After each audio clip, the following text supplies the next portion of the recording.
বিসমিল্লাহির রহমানির রহিম। আজকে আমরা অক্সিলারি ভার্ব সম্পর্কে জানব। অক্সিলারি ভার্বের বানান হচ্ছে AUXILIARY।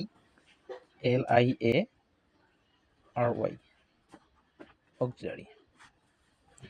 অক্সিলারি অর্থ সাহায্যকারী। যে ভার্ব এর নিজস্ব কোনো অর্থ নেই, কিন্তু কোনো টেন্সে অথবা ভয়েসে অবস্থান করে উক্ত টেন্সের বা সেন্টেন্স বা ভয়েজের মেইন ভার্ব এর রূপ ও গঠনের পরিবর্তন করে তাকে অক্সিলারি ভার্ব বলা হয়। আমরা যদি সংক্ষেপে বলি, যে ভার্ব মেইন ভার্ব এর রূপ ও গঠনের পরিবর্তন করে কিন্তু নিজস্ব কোনো অর্থ থাকে না, তাকে অক্সিলারি ভার্ব।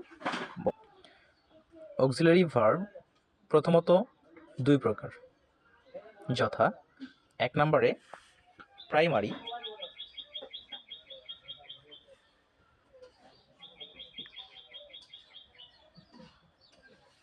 অক্সিলারি। 2 নম্বরে modal auxiliary.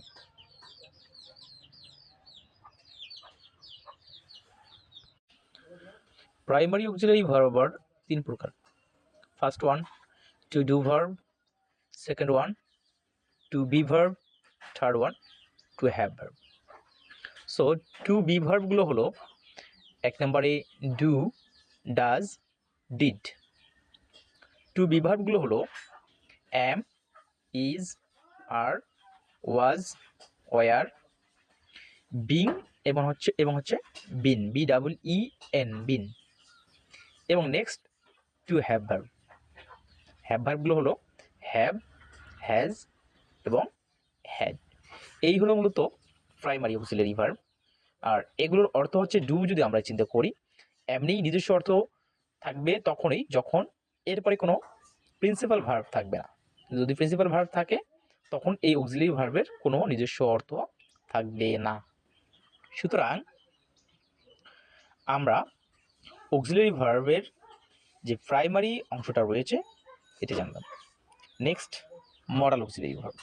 So modal auxiliary ভার্বগুলো হলো shall, should, will, would, may, might, can, could, must, ought to, used to, need to, dare to।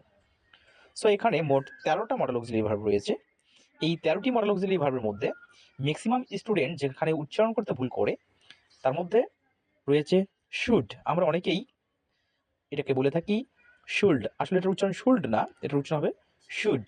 এরপর রয়েছে উড, WOULD, যদি এল রয়েছে কিন্তু এই এল এর কোনো উচ্চারণ হবে না, এটার উচ্চারণ হবে উড।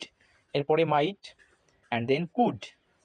এরপরে MUST, মাস্ট। এটা অনেকেই আমরা মুস্ট বলে থাকি, কিন্তু এটা মুস্ট হবে না, এটা হবে মাস্ট। এরপরে অট টু, এটা আমরা অনেকেই আউট টু বলে থাকি, আবার এটা শুনে নাও, এটার উচ্চারণ হবে অট টু, অট, OUGST, অট। স্বরে অট, বাংলা যদি আমরা বলি স্বরে ought, ought, ought to. Use to, use to, need to, আর হচ্ছে ডেয়ার, DARE, ডেয়ার টু। সুতরাং এই হলো মডেল অক্সিলারি ভার্ব। এই মডেল অক্সিলারি ভার্বগুলোর আবার এখানে যদি আমরা খেয়াল করি, ডিউ ভার্ব, যদিও এগুলো সেন্টেন্সের মধ্যে অক্সিলারি ভার্ব হিসেবে ব্যবহার হয়, এগুলো কিন্তু অনেক সময় আবার প্রাইমারি যে অক্সিলারি ভার্বগুলো রয়েছে এগুলো মেইন ভার্ব হিসেবেও সেন্টেন্সে ব্যবহার হয়ে থাকে। তবে যখন অক্সিলারি ভার্ব হিসেবে ব্যবহার হবে তখন এই ডু ভার্বের পরে সবসময় মেইন ভার্বের প্রেজেন্ট ফর্ম বলবে, এবং বি ভার্বের পরে সবসময় মেইন ভার্বের সাথে বা ভার্বের 1 নম্বর ফর্মের সাথে বা ভার্বের প্রেজেন্ট ফর্মের সাথে ING যুক্ত হবে, অথবা ভার্বের ফার্স্ট পার্টিসিপল ফর্ম বসতে পারবে। যদি ভার্বের এই অক্সিলারি ভার্বের পরে ING যুক্ত হয় তাহলে সেটা বুঝতে হবে অ্যাক্টিভ ভয়েস আকারে আছে, তথা টেন্স আকারে আছে। আর যদি ভার্বের ফার্স্ট পার্টিসিপল ফর্ম বসে তাহলে বুঝতে হবে যে এটা পেসিভ আকারে আছে সেন্টেন্সটি। এবং হ্যাভ ভার্বের পরে সব সময়ের জন্যই মূল ভার্বের পাস্ট পার্টিসিপল ফর্ম বসবে। কখনোই ভার্বের প্রেজেন্ট ফর্ম বা ভার্বের পাস্ট ফর্ম, যেটাকে আমরা ভার্বের 1 নম্বর ফর্ম এবং ভার্বের 2 নম্বর ফর্ম বলে থাকি, এটা কখনোই বসবে না। অনলি 3 নম্বর ফর্ম বসবে। ডু ভার্বের পরে কখনোই ভার্বের 2 নম্বর বা ভার্বের 3 নম্বর ফর্ম বা ভার্বের সাথে আইএনজি ফর্ম হবে না। এবং বি ভার্বের পরে কখনোই ভার্বের 2 নম্বর ফর্ম বসবে না। আর 1 নম্বর ফর্মও যদি বসে, অবশ্যই তার সাথে আইএনজি যুক্ত করতে হবে, আদারওয়াইজ সেন্টেন্স বা বাক্যটা অবশ্যই ভুল হয়ে যাবে। সুতরাং আজকে আমরা অক্সিলারি ভার্বগুলো সম্পর্কে জানলাম। তোমরা পারলে অক্সিলারি ভার্বগুলো সবগুলো খাতায় লিখে নিবা এবং মুখস্থ করার চেষ্টা করবা। Good bye.